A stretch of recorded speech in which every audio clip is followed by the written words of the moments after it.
오늘 우리가 함께 읽으신 말씀을 가지고 하나님의 은혜 팔복 첫 번째 시간입니다. 하나님의 은혜 팔복 심령이 가난한 자와 천국이라는 제목으로 여러분과 함께 말씀의 은혜를 나누기 원합니다. 오늘 우리가 함께 읽은 이 말씀은요, 아시는 것처럼 산상설교라고도 하고 산상수훈이라고 알려진 말씀입니다. 왜냐하면은 그 작은 산 혹은 언덕 위에서 예수님이 그 설교하셨기 때문에 산상설교 또는 산상수훈이라고 말합니다.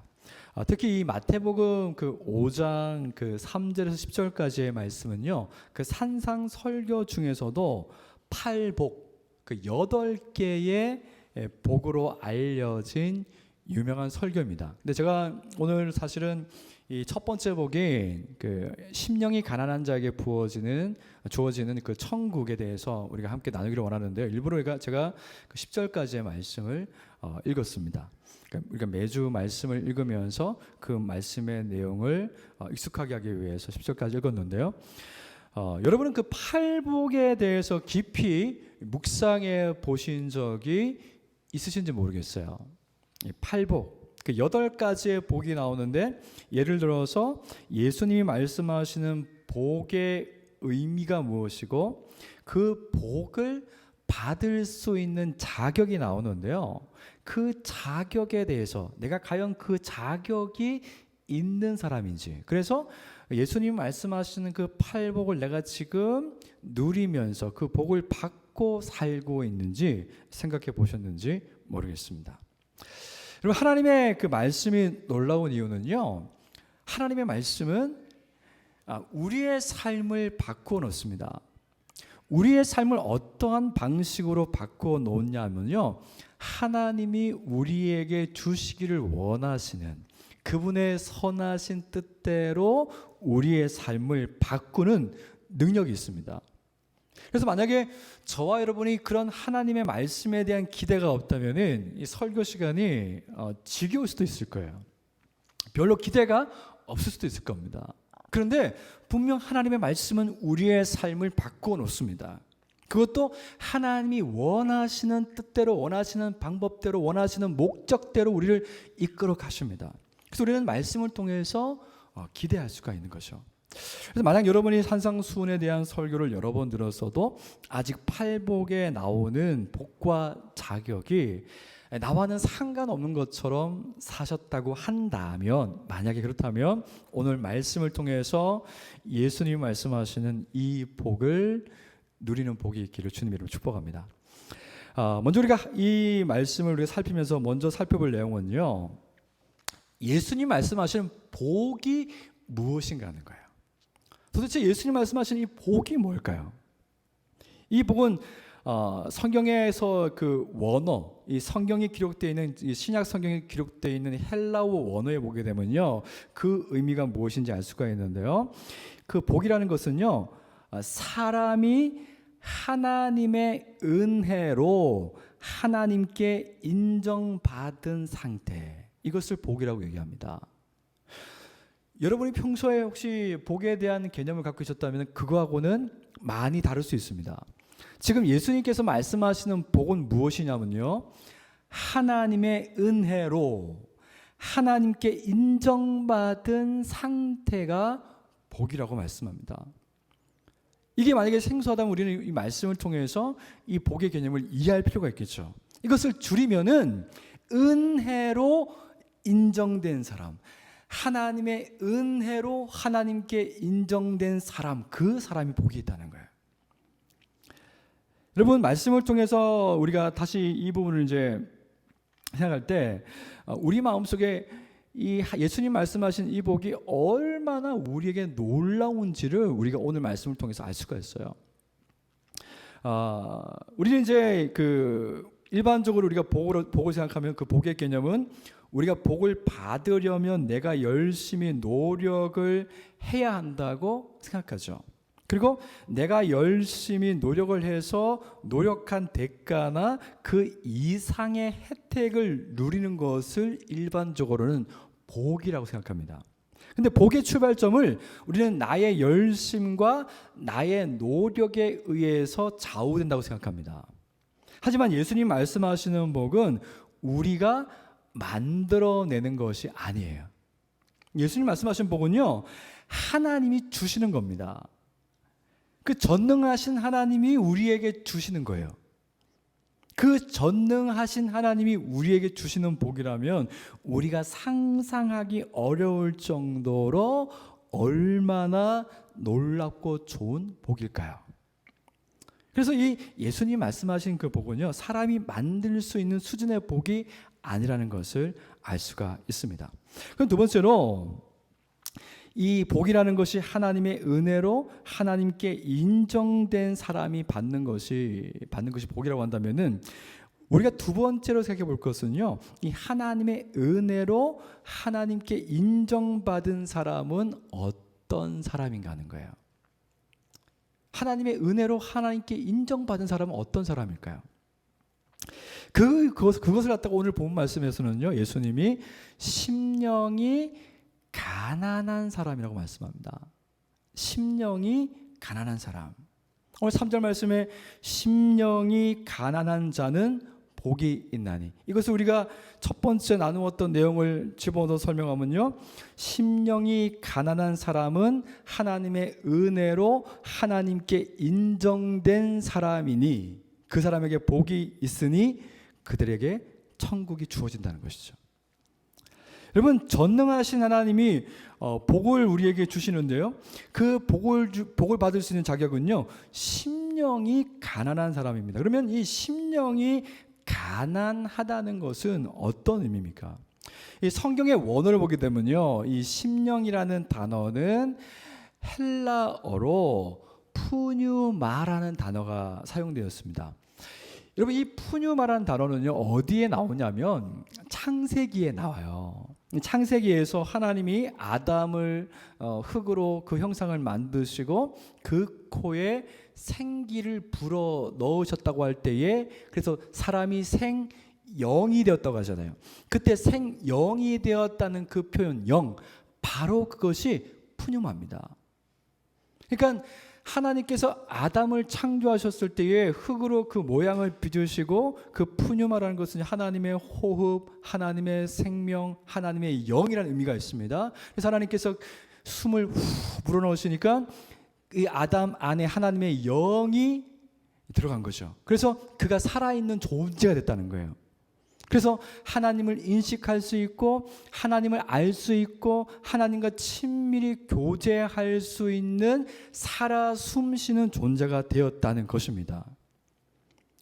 그런데 바로 그 하나님의 호흡으로 지음받은 사람의 그 영혼이 가난한 자, 그 영혼이 가난한 자가 복이 있다고 말씀하죠. 그럼 우리의 영혼이 가난하다는 것은 무엇일까요? 이렇게 영혼의 가난함이라는 것은요, 그 죄의 기원에서 찾아볼 수 있어요. 처음 아담이 하나님의 호흡으로 지음받았을 때 그의 영은 하나님과 교제하고 하나님과 친밀함을 가질 수 있는, 하나님을 알 수 있는 그의 영은 얼마나 부요했겠습니까? 하나님의 영과 아담의 영이 분리되지 않는 친밀한 가운데 있었습니다. 그래서 아담의 영이 부요했어요. 가난하지 않았어요. 여러분, 엄마의 뱃속에서 탯줄로 엄마와 연결되어서 10개월 동안 엄마와 하나였던 아이가 세상에 태어나면서 물리적으로 엄마와 분리가 됩니다. 탯줄을 자르죠. 여러분, 아이들의 분리불안은요, 거기서부터 시작합니다. 그래서 내가 엄마와 분리되어 있지 않고 붙어 있다는 그 정서적인 안정을 얻어야만 그 분리불안이 해결이 됩니다. 여러분, 저와 여러분에는요, 제가 기원해서 만든 영적인 분리불안이 누구나 다 있어요. 이것이 그리스도 안에서 해결되지 않으면요, 누구나 다 영적 분리불안이 있습니다. 아담이 하나님께 불순종하면서 죽음이 선고되었죠. 그 죽음의 강력한 의미는 하나님과 영적으로 분리되는 거예요. 여러분이 하나님과 영적으로 끊어지면 영혼의 분리불안이 생깁니다. 더 이상 하나님의 사랑을 받을 수 없다는 불안함, 하나님의 은혜가 내 삶에서 사라졌다는 두려움, 나는 영원히 사는 존재에서 영원히 죽는 존재로 떨어졌다는 절망, 이것이 심령이 가난하다는 의미입니다. 그런데 사람들이 하나님과의 그 영적인 분리와 그로 인한 분리불안에 둔감해요. 둔감합니다. 무디입니다. 왜 그럴까요? 하나님으로 만족해야 할 우리의 영혼에 다른 것으로 대체하기 때문이에요. 여러분, 사람의 영이 하나님과 영적으로 분리되어 있어도 나의 육신의 문제나 겉으로 드러나는 표면적인 인생의 문제가 없으면요, 심령의 가난함을 인식하지 못합니다. 여러분, 목이 마르면 물을 마셔야 되는데 콜라를 마시면 우리 몸의 수분을 더 가져가요. 사실은 갈증을 더 느끼죠. 그런데 콜라를 마셨으니까, 마시는 행위를 했으니까 그 갈증이, 물을 먹어야 되는 그 갈증이 해결되었다고 착각합니다. 그래서 심령이 가난한 사람은요, 내가 하나님과 영적으로 분리되어 있다. 나의 영혼은 파리하게 말라가고 있다. 어떤 것으로도 무엇을 가지고도 채울 수 없고 내 영혼은 만족을 얻을 수 없다. 나는 다시 아버지께로 돌아가야 한다. 나는 하나님의 긍휼과 자비가 필요하다는 것을 인정하는 사람. 그 사람이 바로 심령이 가난한 사람입니다. 여러분은 심령이 가난하십니까? 나는 나의 불안함 때문에, 불의함 때문에, 나의 죄 때문에 영적으로 파산하였고 내 영혼은 혼수 상태에 있다는 것을 인정하십니까? 그래서 나의 영혼을 부유하게 할 수 있는 유일한 분이신 내 아버지께로 다시 가야 한다는 그 영적인 절박함이 있으십니까? 아니, 그런 영적인 절박함을 경험해 보신 적이 있으십니까? 그냥 절박함이 아니고 아주 처절한 절박함이죠. 왜냐하면 그 죄의 문제는 우리가 해결할 수 없거든요. 그래서 자신의 그 영혼의 가람, 하나님과 분리되어, 죄 때문에 하나님과 분리되어서 내 영혼이 하나님과 분리되어서 내가 지금 분리불안을 앓고 있다는 것을 정말로 인식하는 사람은요, 처절합니다. 하나님을 갈망하는 그 갈망이 처절합니다. 정말 그분을 간절히 소유하고 싶은 갈망이 그 어떤 것보다 강하죠. 그런데 그 모든 갈망을 다른 것으로 대체하고 사는 경우가 되게 많아요. 그래서 아무리 다른 것을 대체해도 그 대체한 것으로는 그 갈망하는 것이 채워지지가 않습니다. 그 무엇도 하나님이 아니기 때문이에요.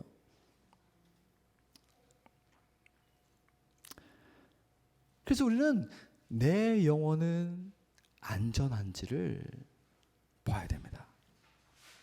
우리 영혼은 하나님의 품 안에 있을 때 만족할 수 있습니다. 우리의 영혼에 하나님이 아닌 설탕물을 먹인다고 해서 우리의 영혼이 만족되지 않습니다.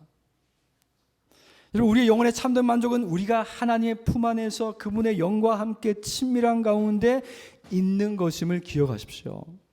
여러분, 그것을 갈망할 수 있는 것 자체가 여러분 은혜라는 것을 기억하셔야 됩니다. 여러분, 은혜는 다른 것이 아니에요. 내가 하나님과 영적으로 분리되었다는 것을 인식하고 그 분리된 것이 얼마나 고통스러운 것이 인식하는 것이 여러분 은혜의 출발점이라는 것을 기억하셔야 됩니다. 우리가 만약 그것을 기억하고 있다면요, 이제 세 번째로 하나님의 은혜로 인정되었다는 것이 무엇인지 생각해야 됩니다. 여러분이 하나님께 인정을 받으려면 무엇을 할까요? 여러분이 무엇을 하면 하나님께 인정을 받을 수 있을까요? 여러분, 결론부터 말씀드리면 우리는 무엇을 해도 하나님께 인정받을 수가 없습니다. 왜냐하면 하나님이 우리에게 요구하시는 것은요, 대충이 아니에요. 하는 척이 아니에요. 열심이 아니에요. 하나님 우리에게 요구하시는 것은요, 완전함입니다. 불의와 죄가 아니라 거룩입니다. 우리는 하나님 앞에서 우리가 받아들여지기 위해서 우리에게 필요한 것이 무엇인가를 깊이 인식해야 됩니다. 이게 왜 중요할까요? 우리가 하나님께 다시 받아들여지기 위해서는요, 대충도 아니고 열심도 아니에요. 완전함이고 거룩함입니다. 여러분, 창세기 17장 1절에서 하나님은 아브라함에게 나타나셔서 이런 말씀을 하시죠. 나는 전능한 하나님이라 너는 내 앞에서 행하여 완전하라. 여기서 완전함은요, 비난할 것이 없는, 흠이 하나도 없는 완전히 깨끗한 상태를 말합니다. 근데 저와 여러분 가운데 그런 사람이 있을까요? 여러분, 우린 죽었다 깨어나도 완전할 수 없어요. 우린 죽었다 깨어나도 거룩할 수 없습니다. 우리 안에서 완전함과 거룩함이 나오지 않습니다. 반대로 우리는 비난받을 것이 많죠. 흠이 많죠. 그것을 인정해야 합니다. 여러분, 우리가 하나님께 인정받는 방법은 무엇이냐면요, 우리의 약함을 하나님께 고백하는 겁니다. 우리가 얼마나 큰 죄인인가를 하나님 앞에서 토로하고 인정해야 됩니다. 그것이 하나님께 인정받는 길이에요. 그래서 심령이 가난한 사람은요, 자신의 영혼이 파산되었다는 것을 아는 것이고, 동시에 자신의 능력으로 하나님께로 다시 돌아갈 수 없다는 것을 알고 하나님의 자비를 구하는 사람이에요. 하나님의 자비를 구하는 사람입니다.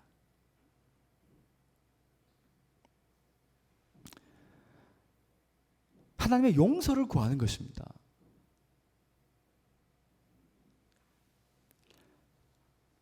우리가 아무것도 할 수 없기 때문에, 우리의 능력으로 할 수 있는 것이 없기 때문에 그분의 용서를 구해야 돼요. 그분의 자비를, 은혜를 구해야 됩니다. 근데 아주 감사하고 깊이 감사할 수 있는 것은 하나님이 우리에게 자비와 은혜를 베푸셨어요. 그 은혜와 자비가 무엇입니까? 예수 그리스도입니다.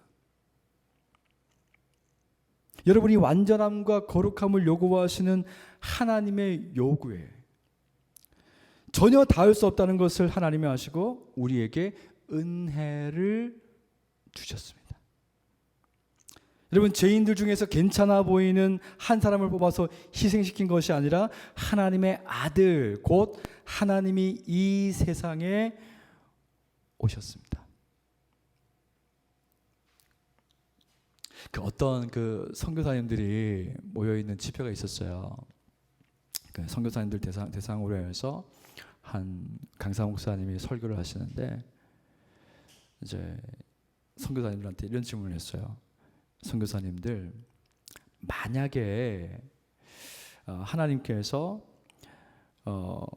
여러분에게 내가 온 세상을 지금 바로 구원해 주는 조건으로 네 자식을 바치라고 하면 그렇게 할 수 있겠습니까? 라고 질문했어요. 내가 지금 당장 온 세상을 구원해 줄 수 있는데 그 조건이 네 아들을 바치는 거라고.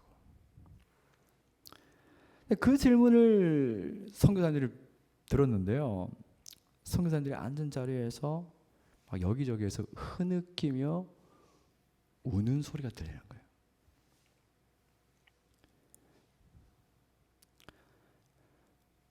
여러분, 하나님께 자식 바칠 수 있습니까? 그런 경험이 아브라함이 유일하잖아요. 아니 이상한 신 말고요. 이상한 신에 이상한 종교에 빠져가지고 아들을 희생한 거 말고 하나님이 아주 논리적이시고 그분이 신실하시고 선한 분이라는 것을 내가 경험해 왔어요. 그분은 정말 선하고 좋은 분이라고 경험해 왔어요. 근데 그 신실하고 좋으신 분이 아들을 바치면 지금 당장 세상을 구원해 주겠다는 거예요. 근데 우리가 아들을 바칠 수 있을까요? 자녀를 바칠 수 있을까요? 저는 못합니다.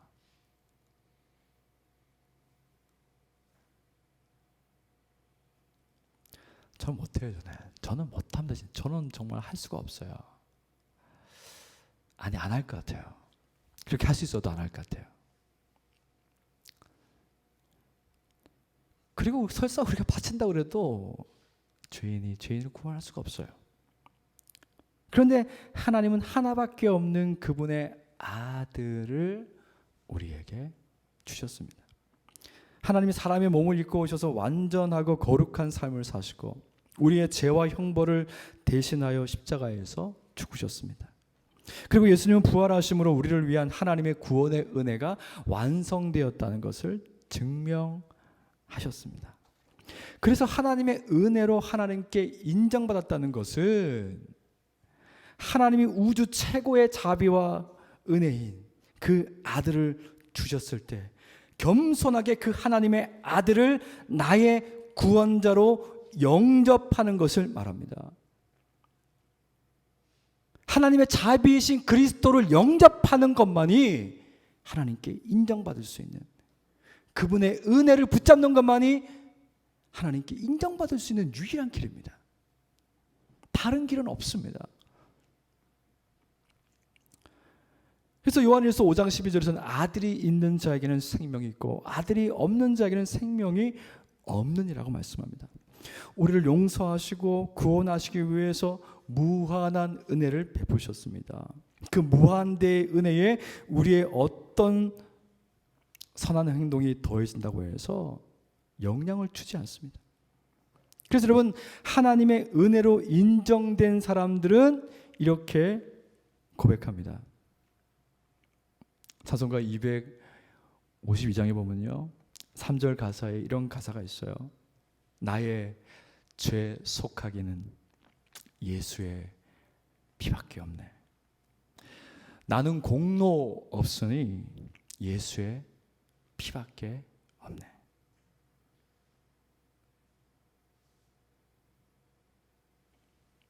여러분, 우리의 가난한 심령을, 우리의 죽게 된 영혼을 살리는 것은 예수의 피밖에 없습니다. 우린 거기에 아무 공로가 없습니다. 이런 말씀을 맺겠습니다. 심령이 가난한 사람들이 하나님의 은혜로 인정되어 받는 천국의 삶은 무엇일까요?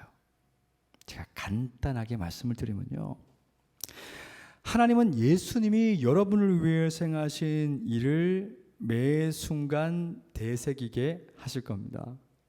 그게 복음을 듣는다는 의미죠. 우리는 복음을 듣게 되면은 그 은혜로 아무런 값 없이 우리가 하나님께 영원히 받아들여졌다는 확신을 가지게 될 것입니다. 그래서 매 순간 하나님을 갈망하고 하나님의 존전에, 그분 안에 있는 삶을 살게 될 것입니다. 그게 천국입니다.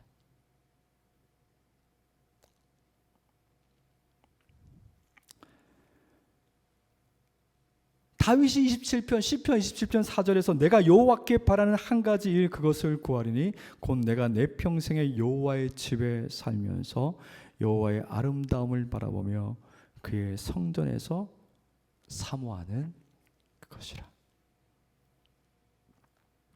여러분, 진짜 기쁨은요, 우리의 영이 다시 하나님과 친밀해지는 거예요. 그걸 대체할 수 있는 것은 아무것도 없어요. 그래, 더 이상 다른 것으로 하나님의 자리를 대체하려고 해서는 안 돼요. 갈증만 증폭이 됩니다. 인생이 더 힘들어져요. 여러분, 이 고백이 저와 여러분의 고백이 되기를 주님의 이름으로 축복합니다. 내 평생에 여호와의 집에 살면서 여호와의 아름다움을 바라보며 그의 성전에서 사모하는 그것이라. 여러분, 우리가 이 확신을 가지고 있으면요, 더 이상 우리는 다른 것으로 나를 증명하려고 하지 않습니다. 눈으로 보이는, 겉으로 보이는 다른 것으로 나를 증명하려고 하잖아요. 그래서 바울은 갈라디아서 6장 14절에서요, 내게는 우리 주 예수 그리스도의 십자가밖에는 자랑할 것이 아무것도 없습니다. 그리스도로 말미암아 나의 편에서 보면 세상이 죽었고 세상이 나를 볼 때 내가 죽었기 때문입니다. 그 심령이 가난해서 다시 하나님과 영적으로 친밀해지려고 하는 그 간절함이 있지만은 내 힘으로 안 된다는 것을 알고 하나님의 긍휼과 자비를 구하는데요, 하나님이 그 무한한 자비를 아들 통해서 우리에게 나타내시죠. 이제 그것을 경험하고 확신한 사람은요, 다른 것으로 자기를 증명하려고 하지 않습니다. 예수님 안에서 내가 하나님의 자녀로 인정되었다는 것을 확신한 사람은 어떤 상황에서도 하나님이 자신을 지키시고 자신의 구원을 완성시킨다는 것을 확신하게 됩니다. 그래서 항상 그 마음에 성령께서 자유와 여유와 기쁨을 주시는 거예요. 삶이 아무리 어려운 순간에도 자유와 여유와 기쁨을 주시는 거예요. 여러분, 한 주간 이 놀라운 천국의 삶을 그리스도 안에서 사는 은혜가 있기를 주님의 이름으로 축복합니다.